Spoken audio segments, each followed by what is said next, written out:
चला तर मित्रांनो, या शॉर्ट व्हिडिओमध्ये पाहूया कोणत्याही दोन नैसर्गिक संख्यांच्या दरम्यान किती विषम संख्या असतात आणि कोणत्याही दोन नैसर्गिक संख्या दरम्यानच्या विषम संख्यांची बेरीज.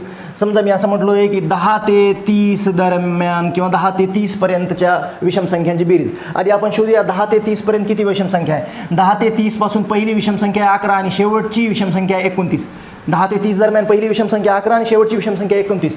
तर 10 ते 30 पर्यंत एकूण किती विषम संख्या आहे, तर ते कोणत्या फॉर्म्युल्याने काढणार. 10 ते 30 पर्यंत एकूण किती विषम संख्या आहे, एकूण विषम संख्या आहे शेवटची विषम संख्या मायनस पहिली विषम संख्या प्लस 2 डिवायडेड बाय 2. हां, या ठिकाणी शेवटची विषम संख्या काय दिसते तुम्हाला, शेवटची विषम संख्या 29. शेवटची विषम संख्या 29 मायनस पहिली विषम संख्या काय 11. याच्यामध्ये प्लस 2 भागिले 2. 29 मधून 9 मधून 1 गेलं 8, 2 मधून 1 गेला 1, 18. 29 मायनस 11 झाले 18. 18 प्लस 2 डिवायडेड बाय 2. 18 प्लस 2 झाले 20. 20 बाय 2 म्हणजे किती झाले, 20ला 2 भागल्यात 2 आहे 20. 10चा भाग बसला.